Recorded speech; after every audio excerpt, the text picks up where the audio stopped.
This is Professor Taj Al-Khazin addressing you from Ottawa. And today is Sunday, September 10th, 2023. I have been trailing the issues of the Nile, the issues of water, the issues of politics, the issue of rainwater harvesting, the issues of development in South Sudan and Sudan for quite a while now, probably 45 or 50 years. The objective of this YouTube is a reflection on what some of the honorable leaders in Juba have been talking about and addressing during the economic conference. And what they were engaged in is actually had very little to do with the economic conference or its objectives or the economy in general, really. And I want to focus and zero into an area of my expertise of as I said, 45 or 50 years. And I was called upon by the president and his staff in 2022 for 5 weeks in July.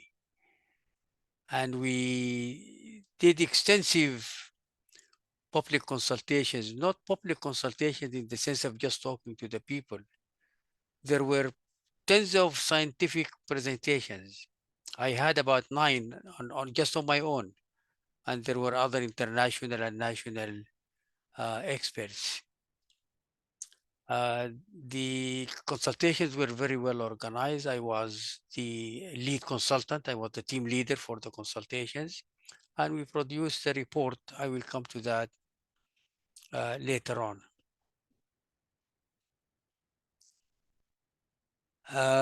Before I go forward, I wish to remind our colleagues that the River Transport Corporation, before the separation of South Sudan, was established in 1912. And in 1913, the ferries boat and barge were going up and down, and that was it. It went on until 2011. And until today, there are private sector boats that are going. There is what we call the draft. The draft is the depths of the boat or the barge that is submerged in the water.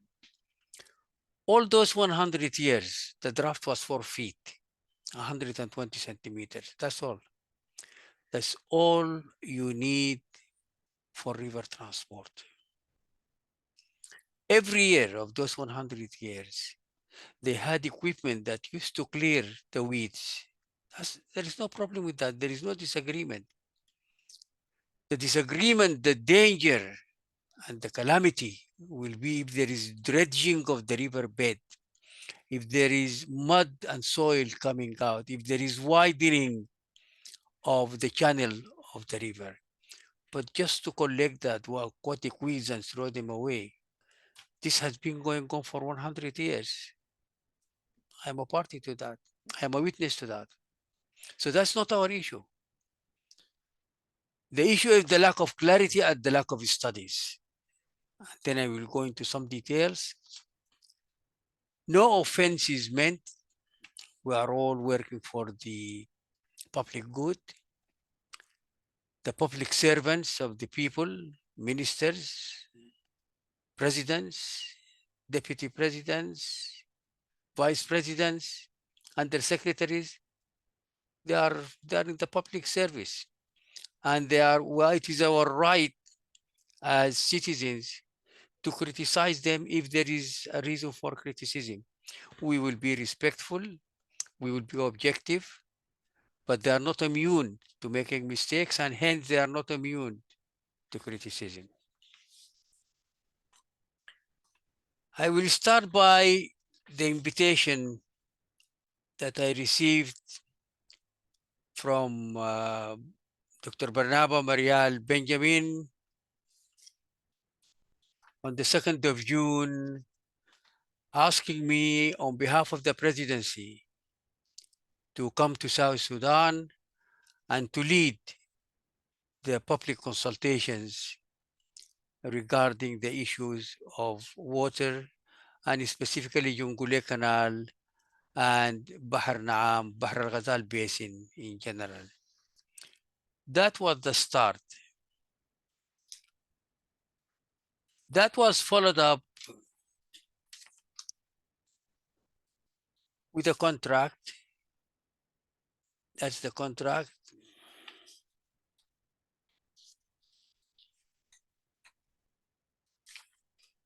And that is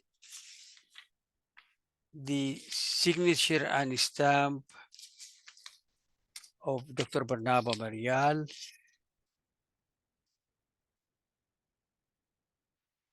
Okay. Signature and stamp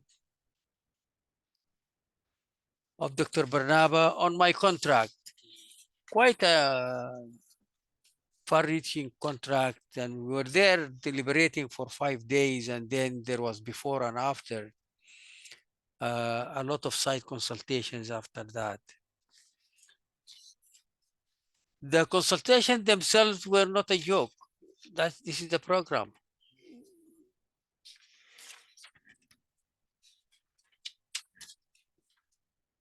All those are research papers, 5 days, and a heap of people with a lot of enthusiasm. Some of the politicians tried to intimidate us. We told them off. Dr. Salwa stood up, firm, very strong woman.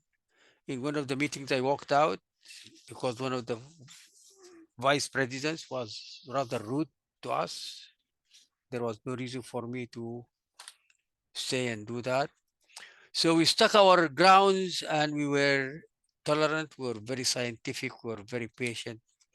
And I will show you the report that we produced. And I am going to share the electronic version with the Honorable Governor of Unity State tomorrow. This is like an introductory report. Those are the people who worked in the team from South Sudan. Look at that number. All those were in the consultation. All those are either scientists or supporting scientists, experts or supporting experts. And then in July 27th, 2020, we presented this report to His Excellency, the President of the Republic. 156 pages. But in the first probably 30, 35 pages, you will find the recommendations. And the recommendations is spin out from the solid principle that you don't go into construction before you have a design. You don't go into the design before you have a study. That's basic engineering. That's basic science. You cannot just bring the equipment and start working. You can't. You don't know what the unintended negative impacts are going to be. This report was handed to Bernardo Marial on behalf of the president, who was unable to meet with me. And then Bernardo took it to the Council of Ministers and he presented it. And the meeting was chaired by the president himself. And the Council of Ministers took decisions on the strength of this report. This is the decision of the Council of Ministers. That's a copy of it, an original copy of it. The second page is signed. The meeting was an extraordinary meeting, and it was on 17th of November 2022, resolution number 94 stroke 2022. Those interested can go back to it. Those who want a copy by WhatsApp, I am more than happy to give that. It's in the public domain. I mean, there is nothing confidential about that. And this resolution very clearly says that we are talking about clearing and cleaning, and that studies need to be done. And after that, and at the end of the resolution, there was a committee tasked with that. And the Ministry of Environment and Forestry was at the center of that. So Africano was not talking out of the blue. Now, these are the documents of the very same government that we are talking about. And we have got to respect them. Before that, for so much time, I was trying to get my hands on a copy of that. A shameful memorandum of understanding, a sellout, in both Arabic and English, with a 3 years program, 3 years program for dredging the entire Bahr al-Jabal. And Bahr al-Jabal encompasses all these small rivers before it goes into the borders of Sudan. And this MOU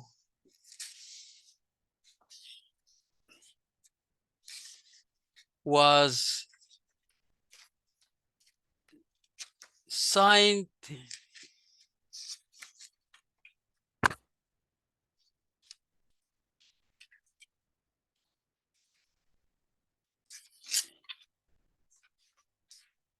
on the 28th of July 2021 on behalf of the government of the Republic of Egypt, Dr. Muhammad Abdalahati, Minister of Water, Resources and Irrigation, and on behalf of the government of South Sudan, Honorable late Mr. Manoa Peter Jaskot, Minister of Water Resources and Irrigation. As a water specialist for 50 years, I would never sign an MOU or you like that for my country. And then before any studies were done, and on the strength of the MOU,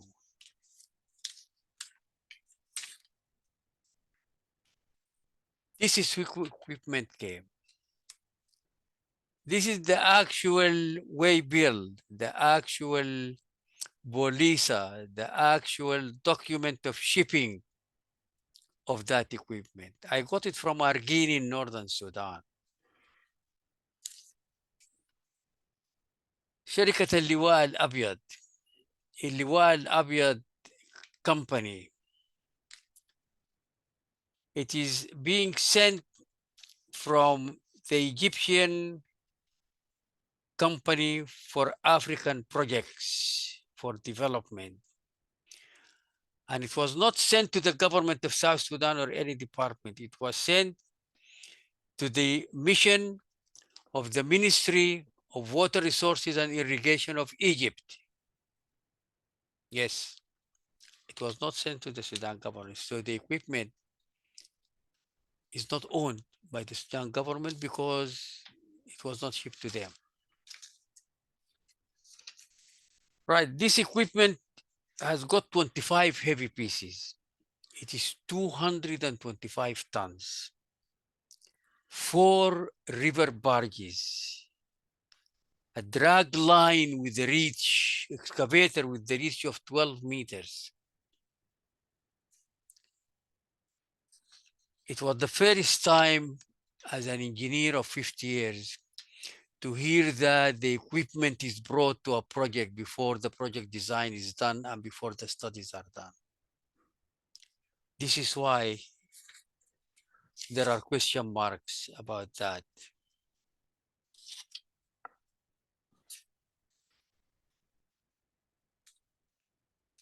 Actually, African was not talking out of the blue. May 2022,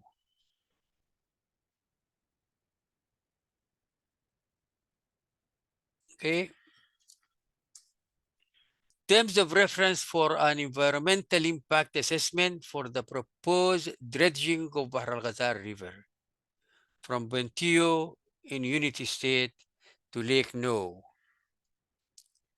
So they did their work, the start of the work. Shortly after that came the public consultations, then the Council of Ministers meeting, and then the clear instructions that no work should be done without studies. I don't know if there was a subsequent Council of Ministers meeting that scrapped all that and came up with a new verdict. That will be very unfortunate. If all that fund of those funds and effort and all those experts who sat down and made presentations and produced that report, 156 pages of it, accepted by the presidency, accepted by the Council of Ministers, a resolution passed on its strengths, and then it is brushed aside. And let me tell you, what do we mean by feasibility study? The term social impact assessment or that's only one of 13 or two of 13. The economic impact and the value added feasibility, cost and benefit feasibility, peace and conflict impact assessment, ecological and environmental impact assessment, social impact assessment, best alternative study and assessment, women's lens and impact on women, livelihood impact assessment, impact on wildlife, health impact assessment, collateral damage impact assessment, case for Western Equatoria and the Green Belt. You never hear of drought in Western Equatoria. Why? Why is it called the Green Belt? Because the evaporation from the south is taken by the northern winds, and the rains of Western Equatoria and northern Uganda are from the south. Water security impact assessment. Water actually, part of it should fall within the internal security. The Egyptians cannot be allowed to work on their own. Political risk impact assessment, unintended negative impacts. So it is not a joke, especially when you have the largest wetlands in Africa. The Sud is the largest wetlands in Africa. Having said that, it will be unfair to talk about the water and to talk about the land and to talk about the weeds and not talk about the people.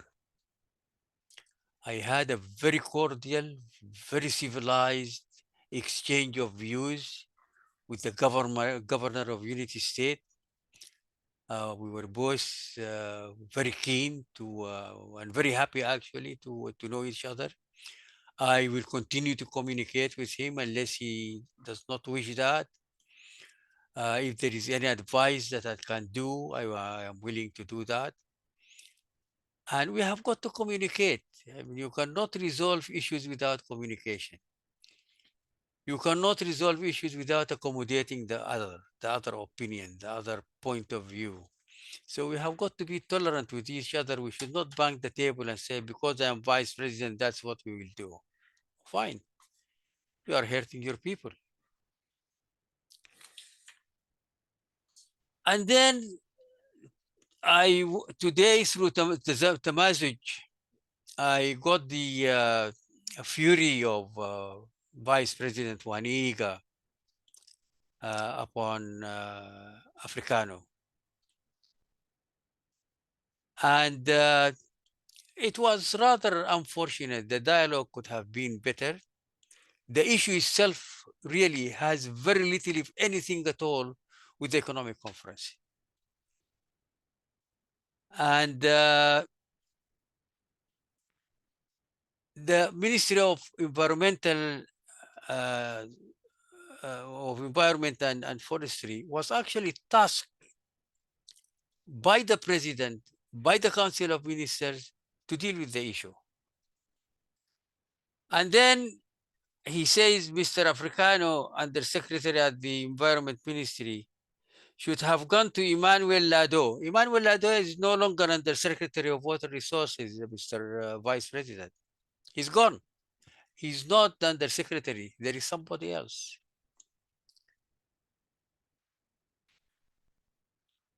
And then he goes on, we are scientists and we have our rights.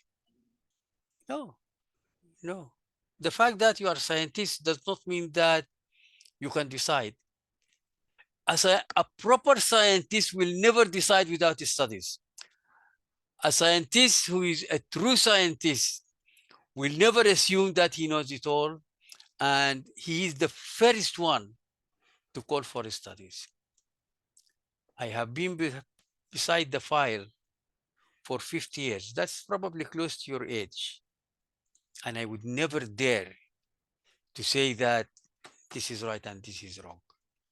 When one of the vice presidents during the consultation assumed that he knows it all, I walked out. I did not expect him to assume that he knows it all, simply because he studied engineering some 30 years back and he never practiced. So what we are calling for is not against the people of Unity State. What we are calling for is not against cleaning and clearing. I take you back to the draft of all the river transport vessels from 1913 to 2011. All of them, without exception, were 4 feet, 120 centimeters. That's it. Why do we bring 12 meters reaching bucket where all we need is 120 centimeters? So 4 or 5 meters reach would have been enough. Are we starting from upstream or are we starting from downstream, and why? Do we need bridges? Why are the Egyptians there with all that equipment for 3 years? Does the clearing of the aquatic weeds actually take 3 years in that stretch? From Lake No to the congruence of Siu and Busarid, which make the Jur just south of Wow? Do we need 3 years? And do we need that equipment with? We have got to ask those questions. The memorandum of understanding, I knew about it and I was trying to get it probably for 3 or 4 months until the person who was keeping it got embarrassed when he saw me in the consultations. And he said, now that I see you here and you are appointed by the presidency, I will give you a copy. So I got a hard copy, and today some good person sent me an electronic copy as well. So, Mr. Vice President, we also have responsibility. We, the citizens, have responsibility. We, the citizens, have power as well. The elections are coming. We, the citizens, we sacrificed 2 million people for the independence of South Sudan. There is a problem in Bantu. Don't get me wrong. There is a problem in Unity State, not only of water, but of contamination of oil. And it has got to be addressed. It has got to be done. The people have got to be protected. But there is a difference between floods and aquatic weeds. Sometimes there is an overlap. Sometimes you get flooding simply because the top is clogged. And that's what we want to do. We just carefully want to take away all the weeds and let the water run. Let it have its own course. It's not too late.